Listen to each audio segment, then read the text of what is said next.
Los ofrecimientos de Lenín Moreno en campaña van tomando forma con los meses.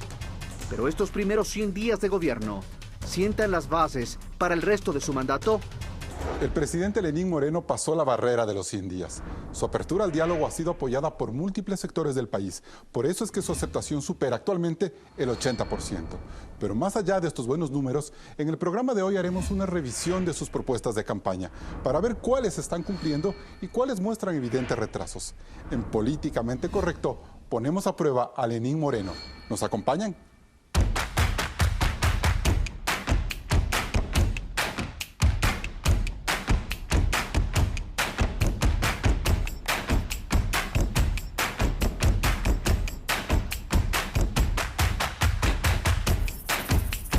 Hoy están con nosotros Juan Cubi, sociólogo, académico y articulista. Fue parte del movimiento Alfaro Vive Carajo. Diego Ordóñez, ex legislador demócrata cristiano, analista político y articulista. Y Marcelo Larrea, periodista, dirigente político y ex candidato presidencial en el año 2006. Gracias por acompañarnos a Políticamente Correcto. Esta mañana daremos seguimiento a las principales promesas de campaña que hizo el hoy presidente Lenín Moreno para saber si se están o no cumpliendo.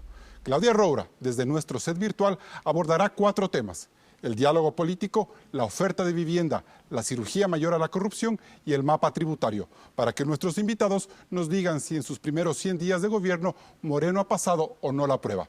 Empezamos, Claudia. Si bien durante la campaña electoral Lenín Moreno habló de diálogo, cirugía mayor a la corrupción y una agenda social, el tema que ha marcado estos 100 días de su relación con Alianza País y los vientos de ruptura. Su discurso cambió sobre todo con el vicepresidente Jorge Glass. Durante la campaña, Lenín Moreno lo defendió frente a las presuntas vinculaciones en casos de corrupción como Odebrecht. Escuchemos. El ingeniero Jorge Glass tomó decisiones en el momento en que se construyó, se reconstruyó la refinería, repotenció la refinería, el momento en que se construyó las hidroeléctricas. Claro que él tomó las decisiones, no faltaba más, esa era su obligación y esa era su tarea. Pero luego de que Glass rompiera relaciones con el presidente, le retirara las funciones y se hicieran públicos los audios sobre el caso Odebrecht, Moreno dijo: lastimosamente, ingeniero Jorge Glass, lastimosamente el dedo apunta cada vez más hacia usted. Con el expresidente Correa, el primer mandatario mantenía una relación políticamente correcta. Él me ha comentado que se va a Bélgica porque le debe 10 años a su esposa y a sus hijos. Sin embargo, luego de tomar algunas decisiones como dialogar con los sectores de oposición, dejar sin funciones a Jorge Glass y mostrar las cifras del endeudamiento, Correa se dedicó a hacerle oposición y Moreno le respondió: yo no soy como otros que andan extrañando la presidencia. Yo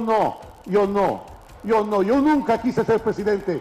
Si estoy acá es porque me lo pidieron. A partir de este momento hay un constante enfrentamiento entre Correa y Moreno, básicamente a través de las redes sociales. Pero estas discrepancias llegan hasta el movimiento político que los cobija. Moreno dijo en campaña: todos vamos a trabajar por nuestro querido, amado, histórico Ecuador.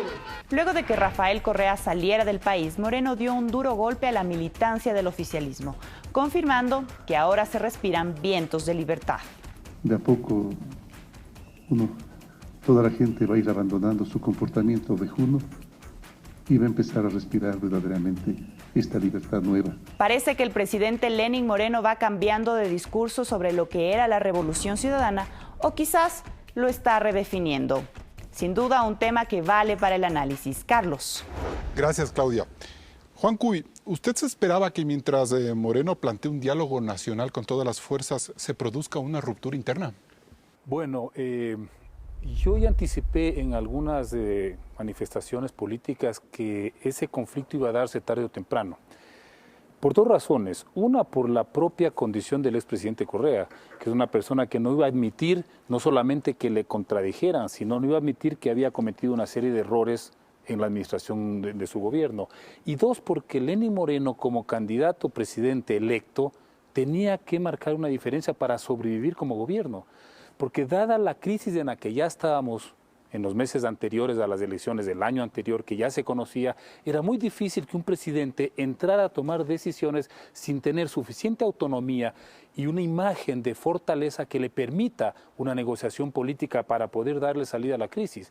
Y en esas decisiones, obviamente, iba a haber un conflicto con el expresidente Pero más bien Correa. parecía que en campaña electoral había un alineamiento. Estaba Moreno alineado con Correa. En las campañas electorales, Carlos, se alinea todo el mundo. Pero con Correa, con el antecesor. Las necesidades electorales siempre conducen a que se coincida, porque sería estratégicamente erróneo provocar esta ruptura de un proceso electoral. Romper con las bases, por ejemplo. Obviamente, y sobre todo con el electorado. Pero era obvio, porque se notó el día mismo, 24 de mayo, yo me quedé sorprendido con el discurso de posesión de Lenín Moreno, porque prácticamente le fue desnudando todas aquellas falencias del expresidente Correa. No sería de sorprenderse que haya terminado en el hospital producto de esa intervención.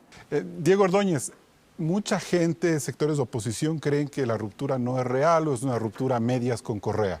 ¿Cómo lo mira usted? Yo creo que hay elementos subjetivos y objetivos que llevarían a la conclusión de que hay en realidad un enfrentamiento, ¿no? Los subjetivos son la diferencia de estilo. Evidentemente, esta conducta de un atarbán en la política que tenía Correa no es la del presidente Moreno. Hay un talante personal diferente. Esto, digamos, en términos de las características personales. En términos de la realidad económica, ¿no? Y en términos de la realidad política, es evidente el colapso del modelo político de Correa y el colapso peor del modelo económico. Entonces, cuando Moreno se hace cargo de la presidencia, pues no creo que en ese momento, pero en ese momento pudo develarlo, se hace público pues que no había la mesa servida, sino que había una mesa en soletas, ¿no? Habían migajas. Y para eso era necesaria la confrontación con Correa. Es que es inevitable, porque si es que Correa dice que el nivel de endeudamiento es 27.000 y las cifras dicen que el endeudamiento bordea los $60.000, va a haber una discrepancia. Si Correa dice que hemos vivido democracia y Moreno dice que es necesario abrir el diálogo, pues hay una controversia. Pero mucha gente dice que Lenín Moreno sigue gobernando con la mitad de gabinete que era del gobierno anterior, gente que está poniendo en consulados, en embajadas que pertenecían al grupo cercano del presidente, la cónsul en Bélgica, el hijo de Alvarado, de Vinicio Alvarado en Alemania. Yo creo que Moreno está así, y no sé si la gente que está en su entorno hace una mala lectura del momento, ¿no? Y Moreno tiene en este momento un nivel de apoyo popular y de credibilidad que debería usarlo en el propósito de hacer una transformación mucho más profunda. Entre los pasivos, yo diría, de Moreno, yo advertiría el que se mueve con demasiada lentitud y con cierto temor. Él tiene el respaldo de la opinión pública, Digo, pero la ruptura, sí, que incluso debería ir para hacer que la gente de Alianza País en la Asamblea se alinee con la agenda de él. Pero ¿y la ruptura con Jorge Glass, por ejemplo, no fue demasiado rápida más bien? Pero ustedes acaban de reproducir algunas declaraciones del presidente Moreno en donde pocos días antes, le daba certificado de buena conducta. Incluso le decía, tú dedícate a trabajar, tú has hecho las cosas bien. Y el ingeniero Glass, dijo Moreno, ha dado suficientes explicaciones. Entonces, estas contradicciones, ¿no? Esta falta de consistencia, son las que ciertamente pues, pueden ser que sirven de insumo para esta creencia de que pues, no existe un enfrentamiento real. Marcelo Larrea, en Alianza País dicen que parte del cambio de la traición de Lenín Moreno hacia los principios de Alianza País se debe a que hay intrusos en el gobierno, entre ellos Gustavo Larrea. ¿Cómo entender ese cambio de estilo y de decisiones que toma el presidente en estos primeros 100 días? Bueno, en primer lugar no hay intrusos del gobierno, esa es una visión de la histeria que caracteriza al presidente Correa contra Gustavo, porque Gustavo cometió un grave error, haber creado las condiciones para que Correa sea presidente y haber creado Alianza País con un grupo de ciudadanos muy distinguidos que oportunamente se separaron de Alianza País. No es el criterio de Alianza País tampoco.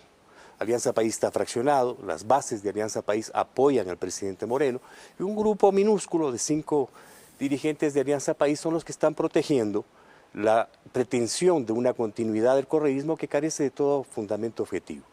Moreno tuvo que escoger entre volver a los cimientos de lo que fue el proceso de la Revolución Ciudadana que se promovió en el año 2006 y la necesidad de reconstruir los fundamentos republicanos y democráticos del país versus la continuidad del correísmo. ¿Y para eso era que ya estaba necesario naufragando. aliarse con Gustavo Larrea, por ejemplo, y otras figuras? No, no hay ninguna alianza. Lo que ellos son es amigos, y han sido amigos durante 40 años en la militancia política. ¿Y le está ayudando en el gobierno? Son amigos, y las relaciones de amistad son relaciones que no tienen por qué perderse porque el uno está en el gobierno y el otro no está en el gobierno. Pero es claro que Gustavo no es funcionario del gobierno, evidentemente. Pero que hacía las llamadas con los asambleístas en este país para crear un nuevo bloque. Eso es parte de toda la histeria y estos soponcios que le dan al ciudadano que vive en Bélgica, que ya el presidente Moreno le calificó apropiadamente la semana pasada, si no me equivoco. Todos saben quién es y dónde vive la bestia, lo dijo expresamente, y que revela el enorme temor que tiene de que lo que ha sido la base social y la base política que le permitió acceder al poder al presidente Correa, ahora juega un papel positivo en la recuperación de un sentido que generó ese proceso. Quien traicionó ese proceso fue el presidente Correa. No es el presidente Lenín Moreno quien está avanzando hacia una agenda evidentemente ciudadana, evidentemente democrática y evidentemente transformadora del país. Perfecto. Con estas primeras reflexiones nos vamos a un corte comercial. Seguimos en el debate en Políticamente Correcto.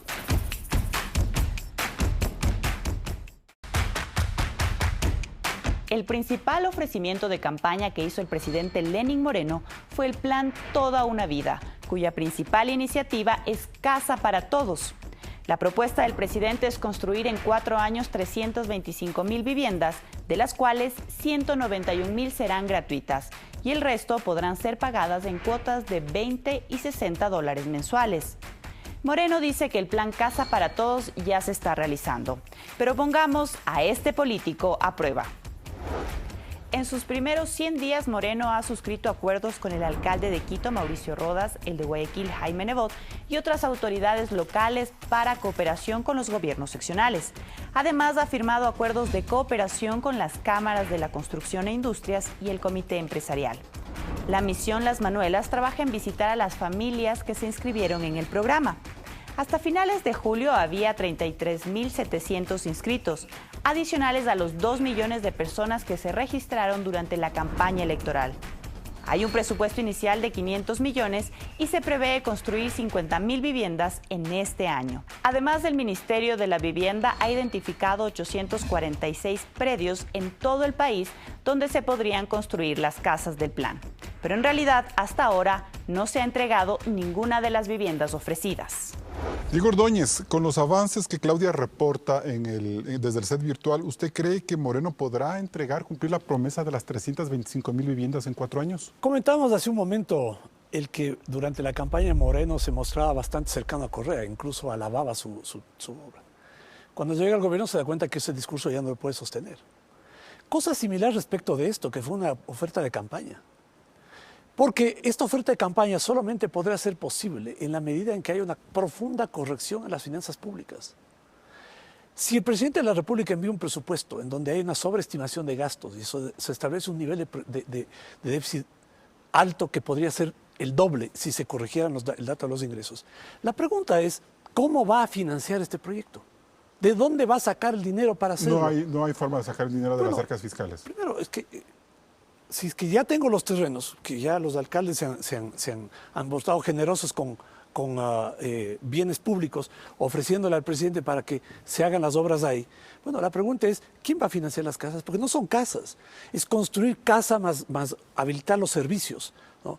Construir pequeñas ciudades en el volumen de lo que el presidente Moreno habla. Bueno, esto me parece a mí que es difícil de que se lleve a concretar en la medida en que no exista una definición respecto a cómo organizar las cuentas públicas. Marcelo Larrea, ¿es un plan bien estructurado o se lo está montando sobre la marcha a medida que fue una propuesta básicamente de campaña?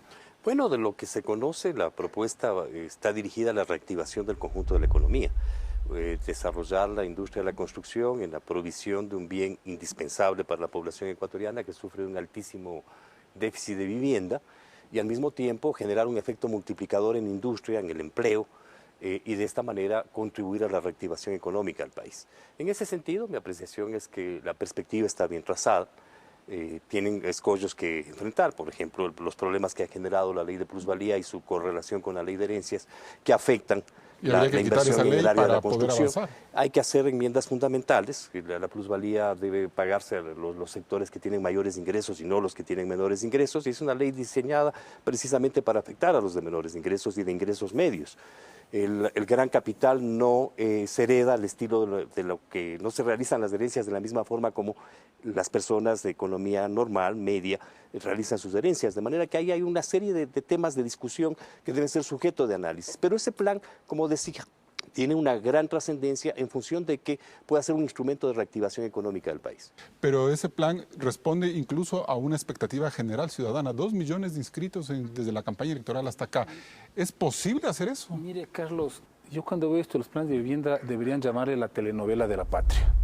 No es posible que cada campaña electoral, cada gobierno tenga que insistir siempre en la construcción de viviendas, cuando debería existir en un país como el Ecuador una política de Estado que apunte a resolver el tema de la vivienda estratégicamente, que no se convierte eso en una oferta de campaña electoral.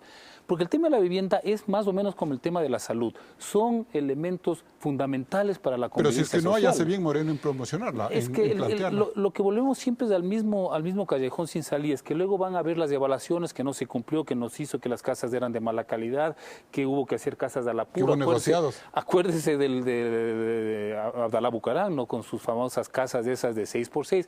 A mí me parece que esto sí evidencia una situación que es penosa. 10 años de bonanza económica y tenemos todavía un déficit de vivienda. Pero la culpa no es de Moreno en este momento, más bien él quisiera avanzar en ese tema. No, está bien que lo diga, pero imagínese, pensando como ecuatoriano y pensando a futuro, si en 10 años de bonanza no pudimos haber hecho una inversión suficiente como para que la vivienda no sea pues una necesidad tan angustiosa, significa que no tenemos nosotros unas políticas que miren a futuro. O significa que en estos 4 años donde la economía no necesariamente será tan bollante, va a ser más difícil. Más difícil, obviamente, ¿no? O sea, es lo que plantea Diego Ordóñez. Y muchas cosas debieron haberse resuelto en estos años de bonanza. Diego Ordóñez. Bueno, pensar que, Marcelo, con la construcción de 300.000 casas se va a reactivar la economía, me parece que es no tener la dimensión de lo que el problema de la crisis ha provocado en el empleo y en el crecimiento. Con una tasa de crecimiento que se aproxima a 0. Las medidas que el gobierno debe adoptar son de mucha mayor profundidad, de mucha mayor perspectiva en el mediano y largo plazo, para que la economía privada se reactive. Pero la alianza con la economía privada puede ser a partir de este plan. Bueno, la pregunta es, como tú decías hace un momento, Carlos, si es que este es un plan que se está armando en el camino. Y la pregunta es si es que va a haber inversionistas privados, ¿no?, que construyen las casas. Y si hay inversionistas privados que construyen las casas, no lo van a hacer a precio de beneficencia, va a haber utilidad. ¿Quién va a pagar esas casas?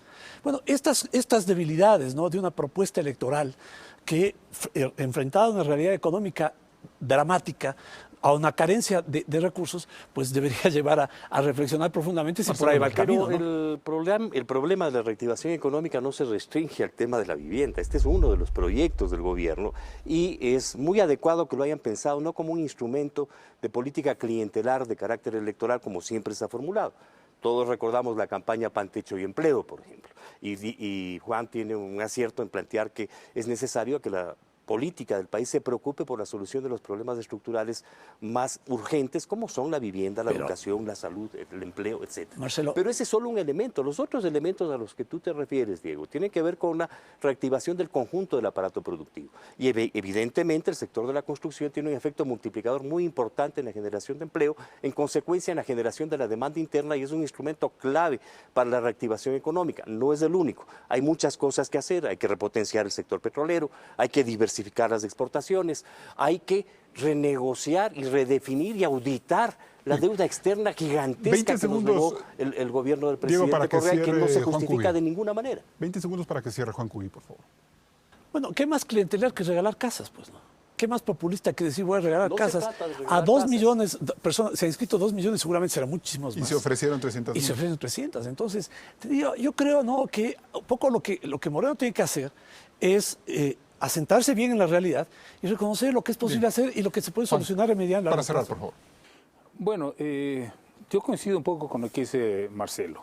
Es decir, es fundamental que un gobierno asuma las responsabilidades de las obligaciones, ¿sí?, y que no lo haga desde una perspectiva clientelar.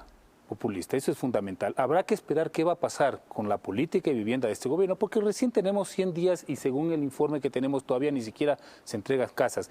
Lo que es fundamental es cómo nosotros redefinimos lo que significa una política de Estado para resolver las demandas y necesidades de una población. Y eso no existe este momento. Y eso no ha existido. Y se pudo haber constituido eso en épocas de mayor estabilidad y bonanza y no se lo hizo. Bien, y antes de irnos a corte comercial, Claudia Roura nos dirá si el presidente Moreno está cumpliendo su promesa. Han pasado más de 3 meses desde que Moreno se posesionó en su cargo y su principal propuesta de construir 325,000 viviendas se está cumpliendo, pero está muy difícil de concretar a largo plazo. Es decir, cumple a medias, debido a que es una cantidad bastante amplia de casas que requieren un alto presupuesto. Regresamos después del corte.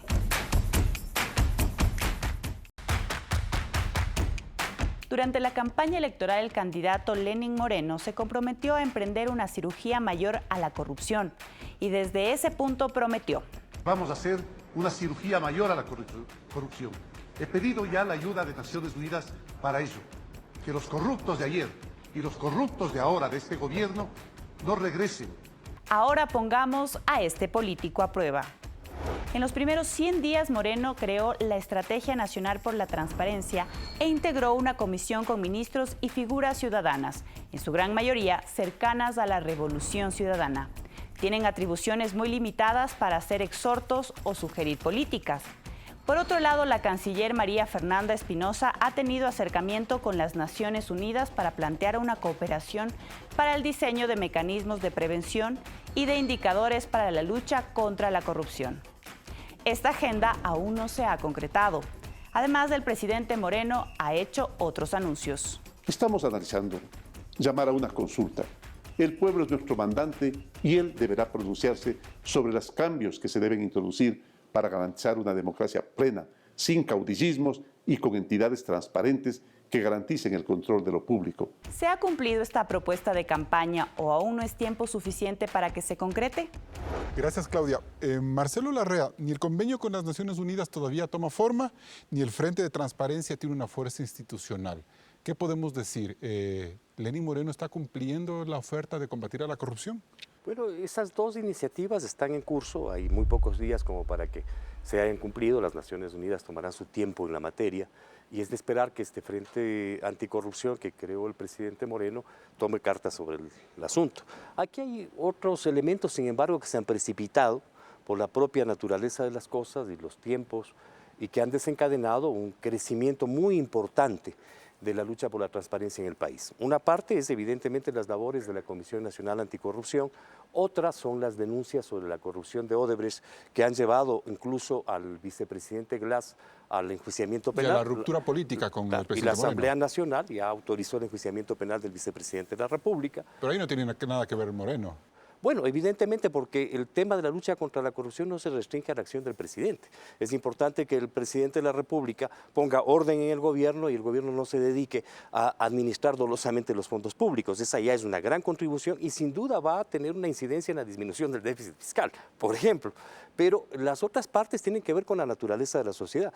El relevo de la Contraloría General del Estado puso a un nuevo controlador subrogante nuevo, ¿no? que ha puesto en marcha una serie de medidas sumamente positivas. El caso Collas, por ejemplo, el establecimiento de las glosas por esta vía que es la más cara del mundo, 240 millones para cada 11 kilómetros, su anuncio del examen especial a la deuda externa, que es sumamente importante y que obviamente... ¿Y eso que es con una articulación con Lenín Moreno, por ejemplo, para llevar adelante No sus planes? necesariamente, yo aprecio que la actitud de la Contraloría y del Contralor es cumplir esas funciones, son sus funciones constitucionales y legales y son inexcusables. El hecho de que hay un Contralor que empiece a cumplir esas funciones no nos debe asustar a nadie. Así ha estado 10 años también en el cargo. Evidentemente, Mire, pero ha marcado una diferencia Juan Cubi, importante. la consulta es la única salida. A ver, Carlos, yo quería solo acotar un elemento. A mí me parece que el presidente Lenín Moreno está sufriendo el síndrome de George, solitario y lento.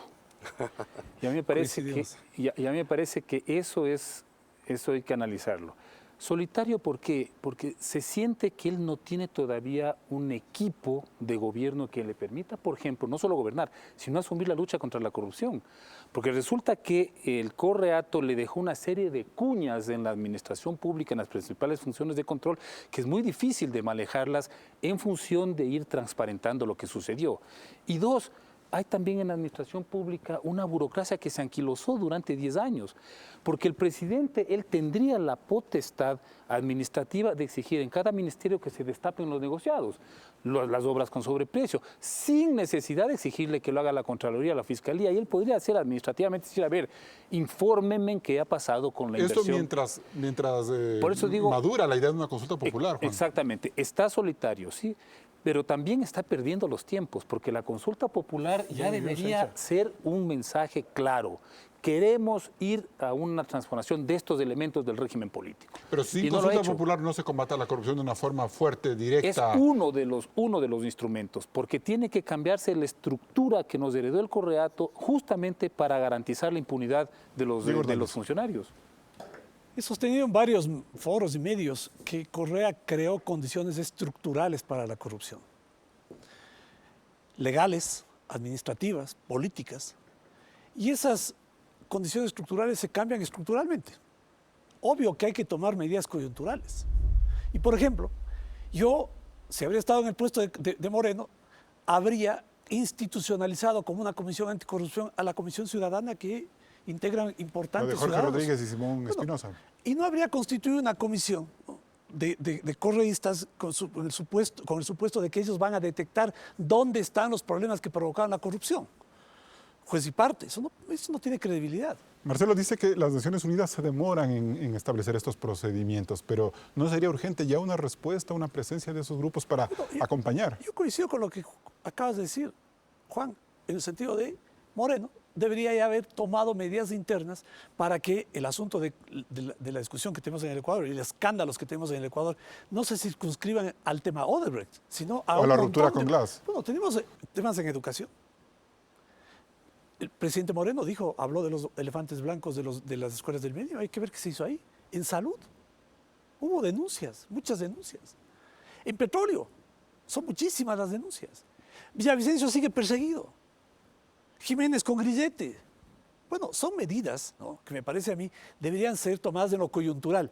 Y hay que discutir, pero rápidamente, cuáles son las soluciones estructurales para que la corrupción pueda ser combatida. Por ejemplo, Marcelo, ¿qué soluciones estructurales y si es que en realidad está o no lento el gobierno en este aspecto? Bueno, el presidente Moreno pidió a los funcionarios del gobierno que hagan las respectivas denuncias sobre los actos de corrupción, pero no ha tenido respuesta, sino tal vez del ministro de Hidrocarburos, que puso en evidencia el fraude de la repotenciación de la refinería de Esmeraldas, Habría el que tema cambiar de ministros, de Pascuales Cuenca, evidentemente. Entonces esto está revelando que esas cuñas de las que se refería Juan del correísmo dentro de la estructura del gobierno son un obstáculo para que haya un gobierno que instituya como política ¿Por qué es difícil, por ejemplo, dar un pública la cambio, transparencia? un golpe de gabinete, por ejemplo, un cambio en la integración del gabinete o hacer más expedita la división de la consulta, por ejemplo? Bueno, en este periodo, al parecer, Lenín Moreno ha trabajado en construir la legitimidad política de su presidencia de la República, que por las consideraciones que todos vivimos, fue muy frágil cuando él ganó las elecciones y cuando se posesionó. Ahora, felizmente, el pueblo ecuatoriano, con gran sagacidad, le está dando un altísimo margen de credibilidad y apoyo y le permite ya realmente establecer un camino nuevo en el ejercicio del poder. Esperemos que lo haga. Lo que decía Diego es cierto, hay cambios estructurales que hacer que empiezan además por la Constitución, porque la Constitución le quitó, por ejemplo, a la Contraloría la facultad de establecer el informe previo, ¿no? Y la gestión y el control de gestión de recursos. Y las enmiendas, y el control de la auditoría de gestión de recursos que se le quitó mediante las enmiendas constitucionales. Por lo tanto, hay que deshacer esas enmiendas a través de una consulta popular, Marcelo. Evidentemente, hay impugnaciones en la Corte Constitucional. La Corte Constitucional podría, si obrase constitucionalmente, declarar la nulidad y la inconstitucionalidad de esas enmiendas y no esperar a la consulta. ¿Pero va a haber una consulta? Pero tiene que haber una consulta ¿Cuándo? popular. El pueblo ecuatoriano lo está pidiendo, el presidente Moreno ha anunciado, el país está debatiendo cuáles son los contenidos de la consulta. Sí, ya indicó que va a una consulta popular. No ha definido todavía el contenido de la convocatoria ni la fecha, pero ya dijo, vamos a una consulta popular. Él dice, literal, estamos considerando ir a una consulta. Y aquí hay, que es lo que decíamos hace un momento, y coincido con lo que Juan decía hace un momento, ¿no? presidente obra lentamente. El síndrome de George. Sí, obra lentamente. Juan, ¿qué preguntas debe ir? ¿Qué preguntas debe ir, Juan? A ver, yo creo que hay preguntas de cajón sobre el régimen político. Porque hay un régimen político que derivó en este control absoluto de las instituciones públicas desde el Ejecutivo. Y eso Para no puede combatir la permitirse. corrupción, esas preguntas. Entre otras cosas, por ejemplo, el Consejo de Participación Ciudadana, yo personalmente me opuse siempre desde el inicio y creo que debería desaparecer. Pero eso sería combatir la corrupción, eliminar a través de eso. Sí, porque es la instancia encargada, pues la función de transparencia, Carlos. Se supone que constitucionalmente ha estado encargada de eso y resulta que quien ha hecho esa función es la Comisión Cívica Anticorrupción. Pero hay otras preguntas que deberían incorporarse a este momento. Por ejemplo, el tema del Yasuní. El tema del Yasuní debería volverse a ser consultado. El tema de la seguridad social, porque no solo nos podemos circunscribir al tema de la reelección indefinida, Consejo de Participación Ciudadana y algunos de los nombramientos de fiscal, contralor, etc. Hay otras preguntas que se quedaron archivadas y que son una demanda de la sociedad. Yo creo, por ejemplo, que los jóvenes que deben estarnos escuchando deben seguir pensando en la posibilidad de que se proteja este santuario que es el Yasuní. Bien. Diego, ¿qué preguntas se podrían ir en una consulta popular para atacar la corrupción de manera más directa? La primera es eliminar de los puestos a aquellos funcionarios que son devotos de correísmo, que fueron puestos ahí. Eso es una cosa subjetiva, pues. No es subjetiva, porque el señor fiscal, ¿no? Fue asesor de Correa, pues miembro del partido político. O sea, dices cambiar las autoridades de control en este momento, todas. Quiero recordar una cosa, no antes en el pasado, los contralores, los fiscales eran afiliados a partidos políticos, cosa que sucedió ante el correísmo. Bueno, eso tiene que modificarse. La pregunta que tiene que decir, ¿está usted de acuerdo con cesar de forma inmediata a estos funcionarios de los puestos o optar por terminar sus periodos? Primera pregunta. Segunda pregunta, hay que establecer un régimen de transición para elegirlos, que no vaya por este Consejo de Participación Ciudadana, que fue la oficina donde se llaman los nombramientos que a Correa le interesaban.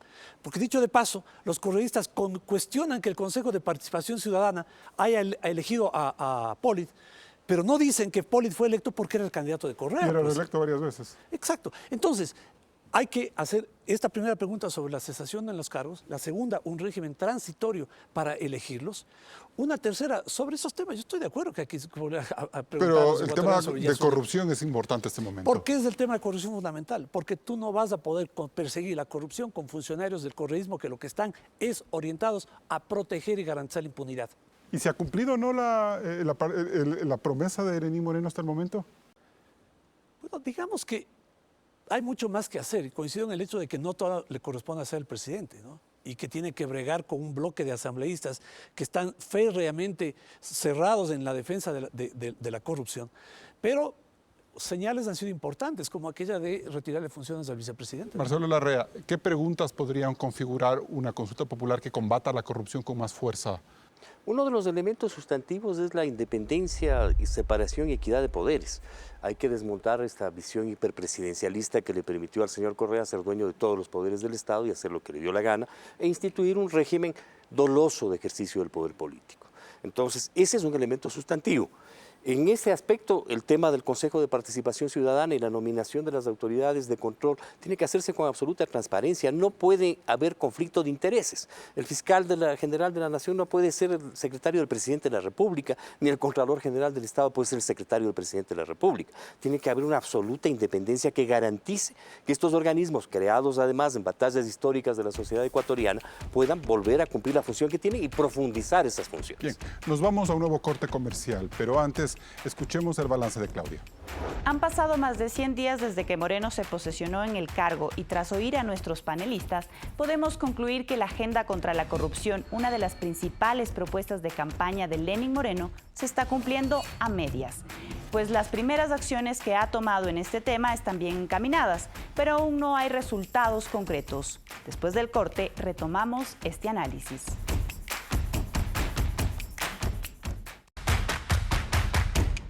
Durante la campaña electoral, el tributario fue uno de los principales temas que se posicionaron en la opinión pública. La propuesta del presidente Moreno en este aspecto fue rebajar el IVA del 14% al 12%, eliminar las salvaguardias y crear el Consejo Consultivo Tributario para revisar si es necesaria una reforma. Pongamos estas propuestas a prueba.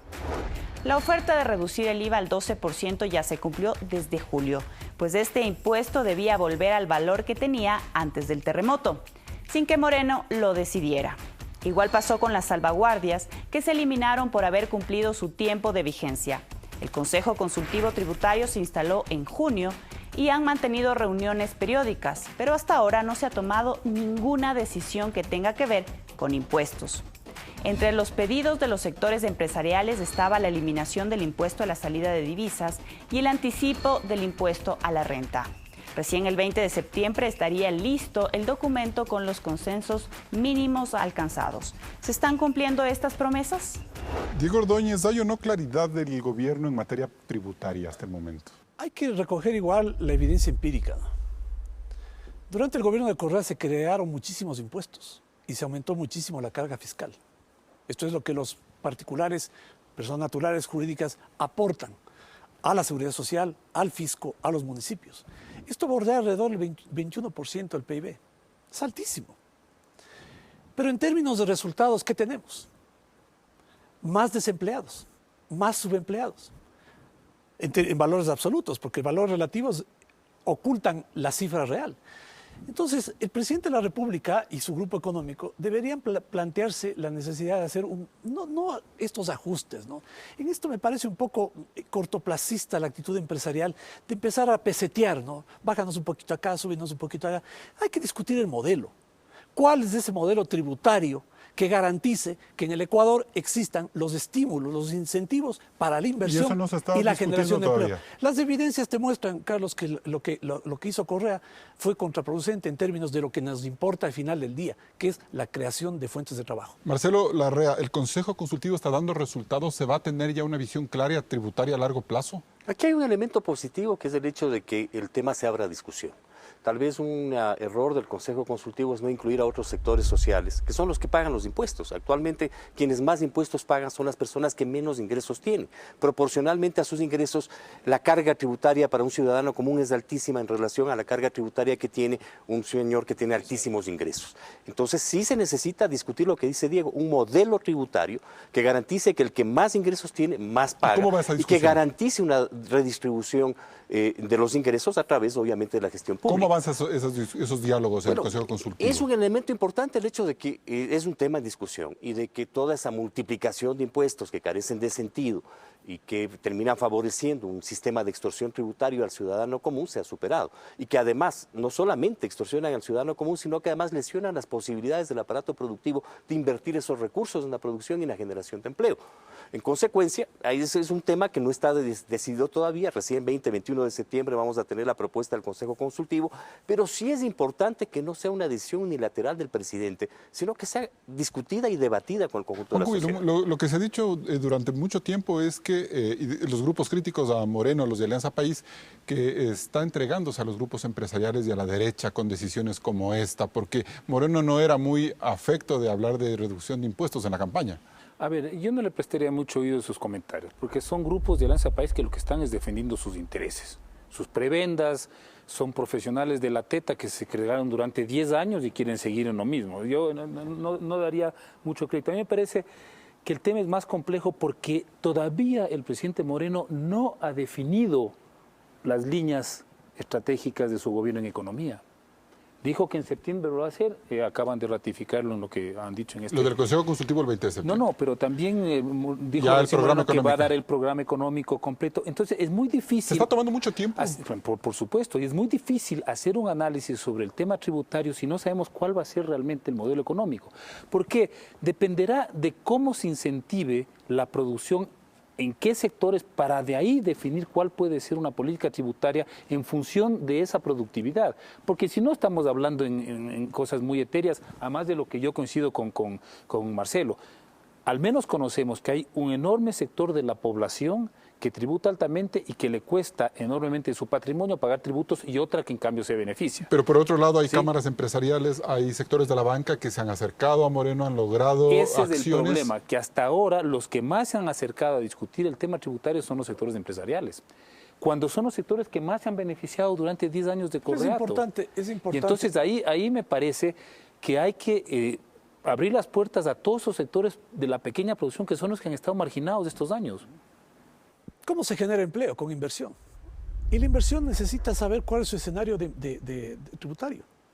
Y no solamente tiene que ver con las tarifas, tiene que ver con la estabilidad. 21 reformas tributarias en 10 años. Esto ahuyenta a cualquiera, pequeño, mediano, grande inversor, porque no sabes cuál va a ser tu estructura tributaria al final del año. Te cambian las reglas de juego. De manera que me parece a mí que si los empresarios, los banqueros se han acercado a hablar con el gobierno, es precisamente porque ellos son los que están pagando impuestos. Yo pondría en duda respecto de si los sectores más pobres están pagando más impuestos.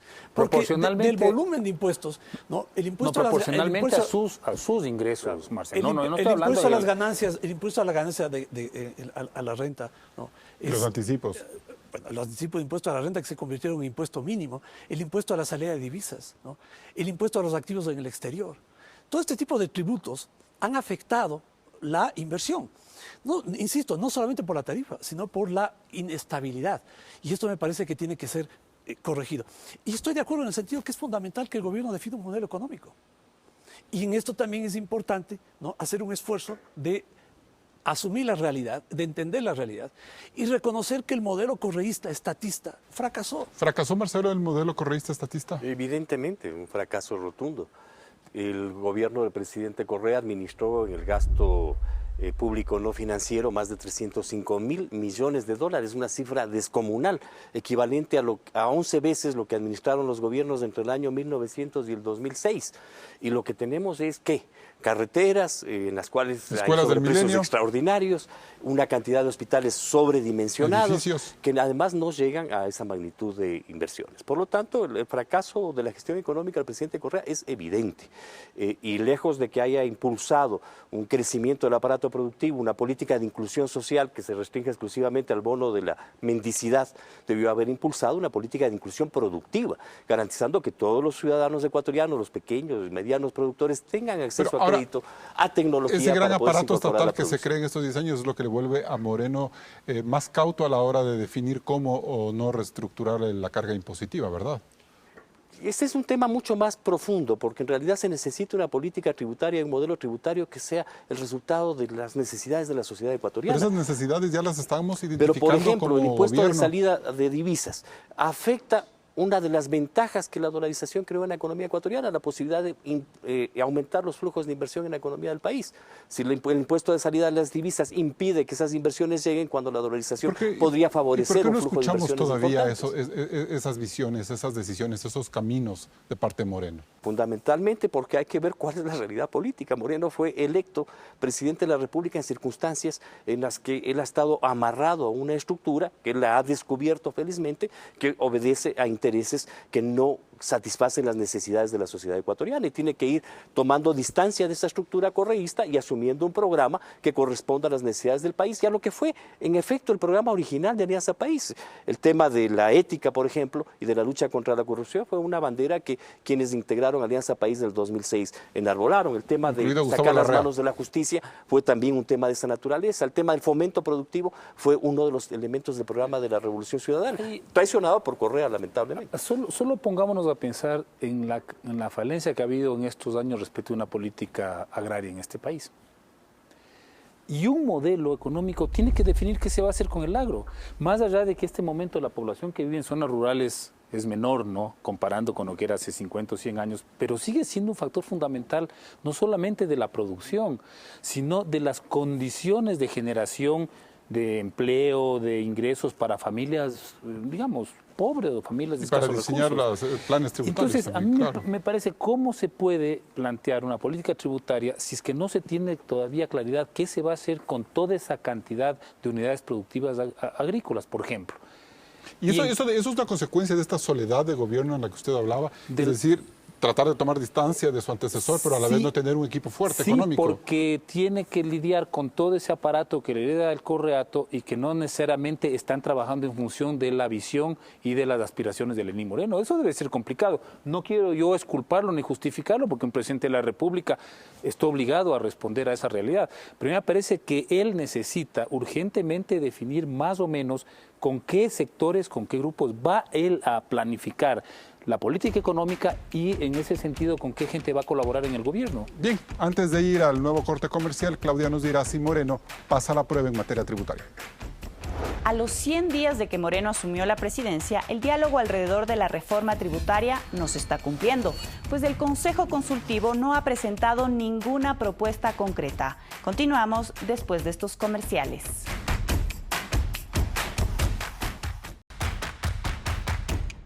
Entramos en etapa de conclusiones. Marcelo Larrea, ¿el presidente Moreno lleva un gobierno políticamente correcto? Bueno, los resultados de la exposición del pueblo ecuatoriano en el altísimo margen de credibilidad que ha ganado y de legitimidad política revela que está correspondiendo a las necesidades de la nación y no a un modelo de continuidad con un esquema político que ya feneció el 24 de mayo pasado. En ese sentido, su orientación ha sido políticamente correcta. Diego Ordóñez. Digamos que políticamente correcto en los dichos, ¿no? En la retórica. Pero hay muchas cosas que no se han hecho. Quisiera mencionar una. No necesita sino un decreto para derogar el decreto 16 y el decreto 712, para liberar del control estatal a la sociedad civil, y hasta ahora no lo ha hecho.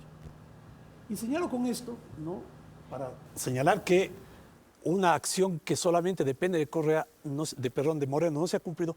Las otras también son complicadas en la medida que el presidente no tenga una agenda y no defina con precisión, con claridad, un camino. Juan Cubi. Yo creo que Lenín Moreno tiene la oportunidad de volver los ojos hacia la sociedad y definir sus políticas y sus estrategias de acuerdo a estas aspiraciones, deseos, propuestas que nacen de las necesidades reales de la vida cotidiana, que es la vida de la sociedad. Y en ese sentido, creo que esta petición de una consulta popular que permita reformar el régimen político y de alguna manera ir combatiendo aquellos elementos que han permitido la corrupción podría ser una excelente forma de sintonizarse con las aspiraciones de los ecuatorianos. Si bien en estos 3 meses y medio Lenín Moreno se ha fortalecido políticamente, su gobierno necesita enfrentar 2 problemas urgentes. El primero, la reforma institucional, que requiere mucho más que un discurso inclusivo. De hecho, la consulta popular parece ser un camino inevitable, incluso para alentar el combate a la corrupción. El segundo tema es la recuperación económica, donde si bien hay un anuncio de austeridad, todavía no se ven decisiones claras, por lo que postergar aún más este debate puede ser perjudicial para el propio gobierno, una vez que termine la llamada luna de miel. Hasta el próximo programa.